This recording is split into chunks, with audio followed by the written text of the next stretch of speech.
Laid up with a high fever, so weak I couldn't move, I asked my eldest son to bring me a glass of water. I thought he would at least do this much for me. But instead, he brought a glass full of beer and splashed it on me as I lay bedridden. From the direction of the door, I heard laughter. There she was, my son's wife, clapping and laughing. My eldest son joined in, holding the empty cup. I couldn't believe it. Despite my feverish and dazed state, that scene burned clearly into my memory. Clean the house by the time we get back, huh? I had tolerated Mark and his wife's selfishness up to now, but this was too much. Yes, I will clean it, I said, enduring the pain in my throat so they could hear me. My name is Helen. I'm a 73-year-old housewife. My husband George, 75, is now retired and teaches calligraphy to children at a nearby community center. He had always dreamed of opening a calligraphy class after retirement, and it made me happy to see him realize his dream and head to the center with a smile every day. We have 2 sons.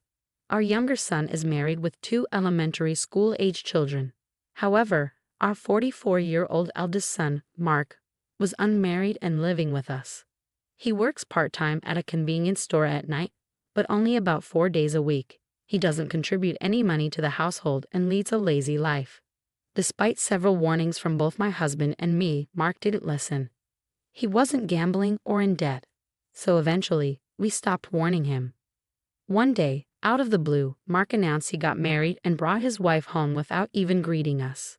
She barged in as if it was the most natural thing in the world. From that day on, I had to prepare meals for her as well. I didn't mind cooking for her, but she didn't help at all. Nor did she clean up after meals or even say thank you. She even demanded a cup of coffee after dinner. My husband, unable to watch any longer, harshly warned them, and they stopped making unreasonable demands in his presence. However, when he wasn't around, she would start again, asking me to take her dress to the cleaners and other such requests. When I warned her, Mark would take her side, saying, "It's just something you can do on your way to shopping. Don't be so stingy." Despite feeding both Mark and his wife for free, they never contributed a penny to the household. Their demands seemed unreasonable, but I hesitated to talk to my husband about it, not wanting to cause a parent-child quarrel. So I decided to wait and see a little longer. Today, as per my daughter-in-law's request, I took her clothes to the cleaners. My husband and I usually visit our younger son's family in Canada about twice a year. We were planning to visit again during the upcoming week-long federal holiday. Since we visit frequently and they also occasionally come to see us, our grandchildren have become very fond of us. We had already bought toys as gifts and were planning to buy a roll cake as a souvenir. When visiting our son's family, we often take the sleeper train rather than the plane, enjoying the scenery along the journey. Now that we have more leisure time, the train ride soothes us better. The day before our visit, feeling unusually excited, I went shopping after seeing my husband off to his regular calligraphy class. On my way back, I stopped by a cake shop where they sold handmade cookies. Figuring the cookies would last longer than the cake, I bought some for the grandchildren. As I made my way home, it began to drizzle. Hurrying home, the rain gradually became heavier. I decided to stop by a nearby convenience store to buy an umbrella. But by the time I arrived, my clothes were soaked. I considered waiting out the rain at the store, but not knowing when it would stop and wanting to warm up my chilled body in a hot bath, I bought an umbrella and hurried home. When I got home and was about to take a bath, my eldest son's wife came in and said, "Helen, are you about to take a bath? I have to go out now. Let me use the bath first." "Helen, please start preparing dinner early," and she closed the bathroom door behind her, even though it wasn't her house. I changed clothes and started preparing dinner, trying to ignore her. While cooking, I started sneezing. It would be bad if I caught a cold right before our departure tomorrow.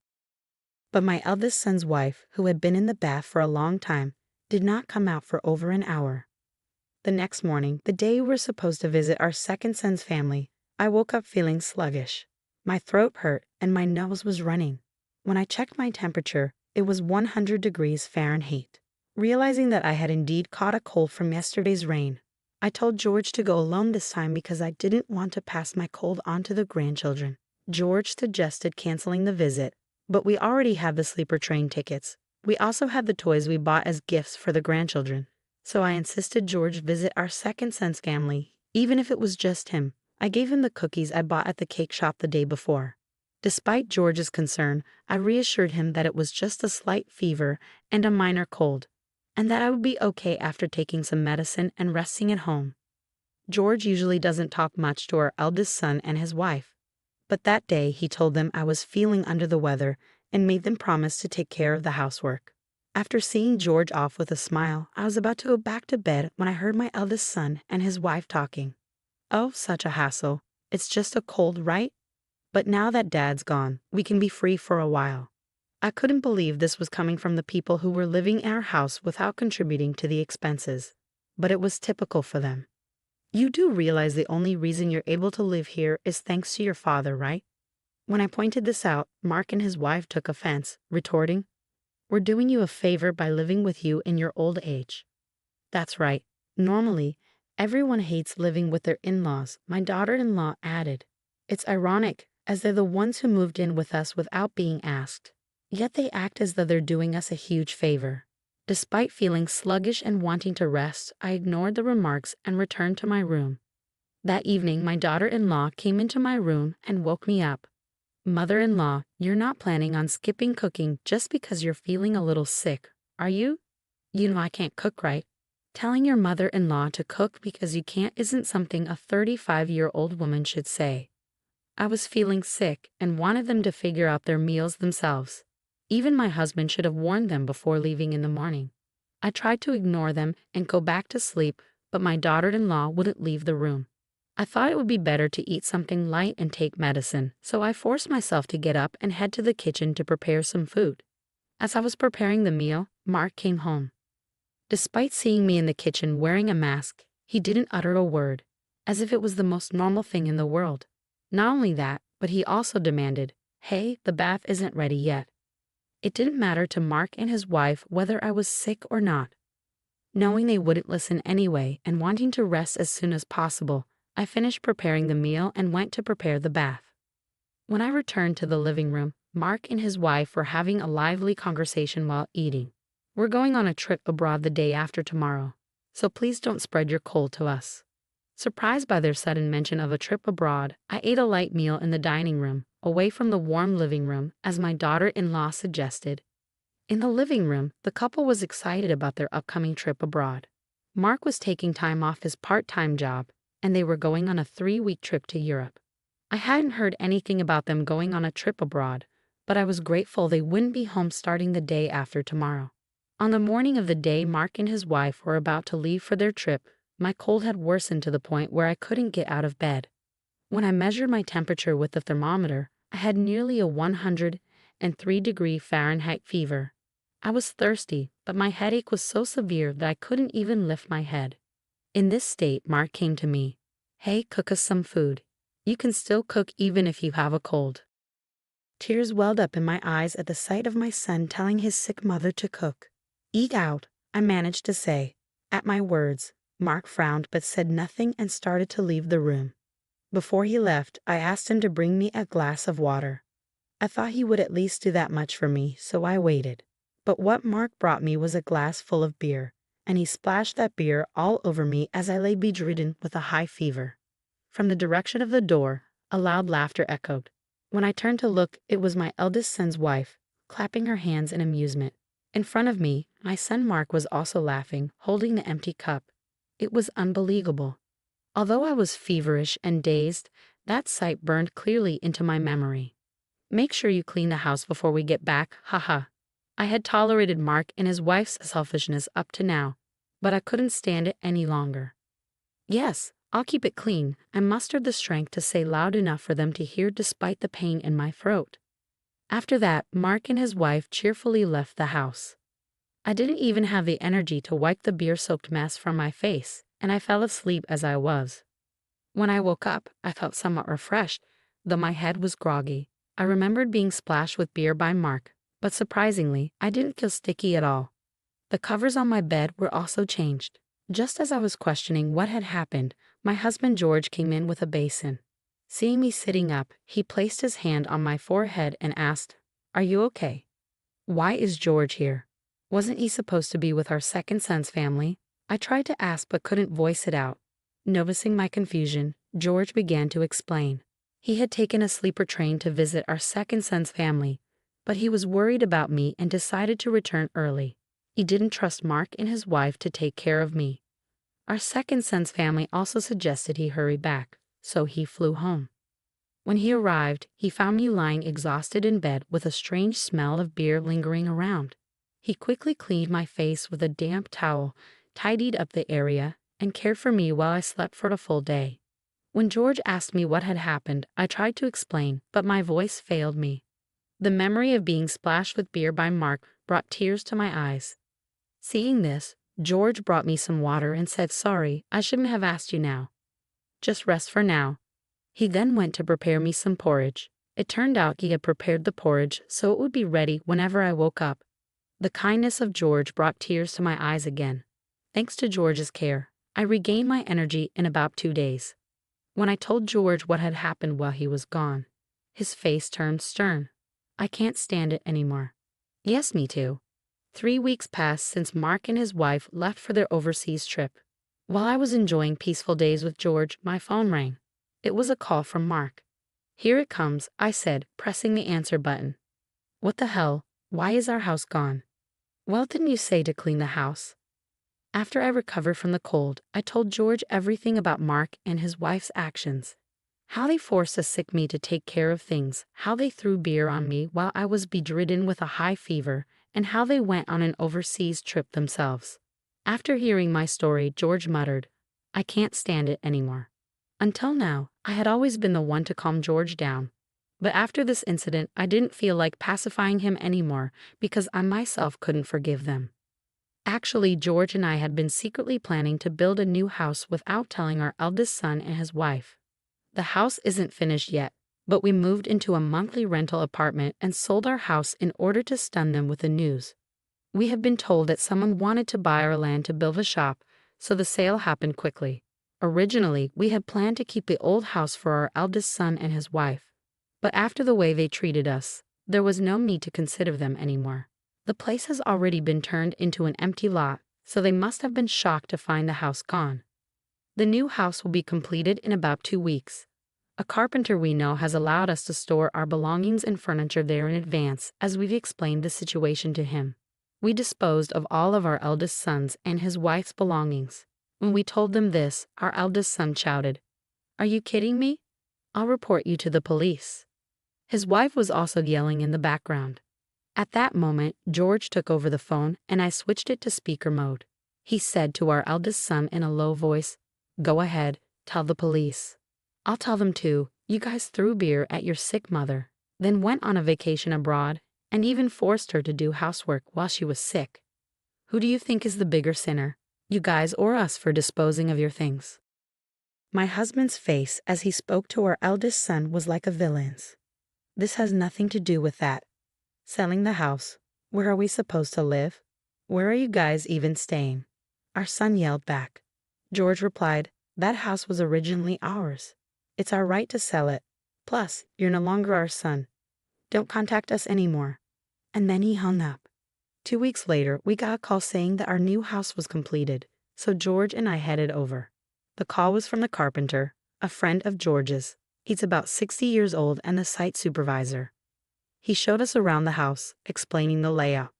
We designed it as a single-story accessible house, keeping our future retirement life in mind. It's an even more beautiful house than we imagined, and we couldn't wait to start living there. The furniture we had left in the living room had been moved by the carpenters. When I thanked them, they said, "No problem. George really helped us out back in the day, so this is nothing."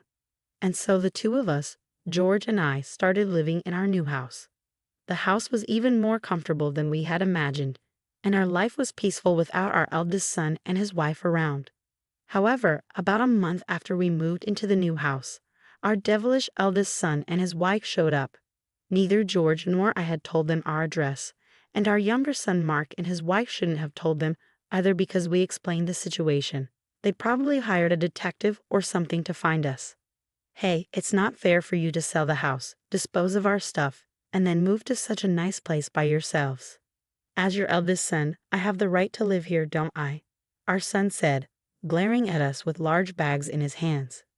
We had intended to cut off ties with them, but we were stunned to see our eldest son and his wife, who were clearly intent on moving in.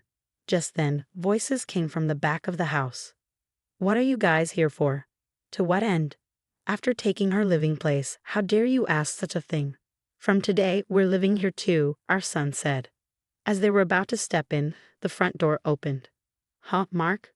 What are you doing here? Here to cause trouble again?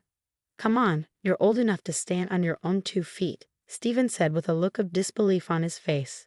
Beside him were his wife and their 2 grandchildren. They were visiting because the new house had just been finished.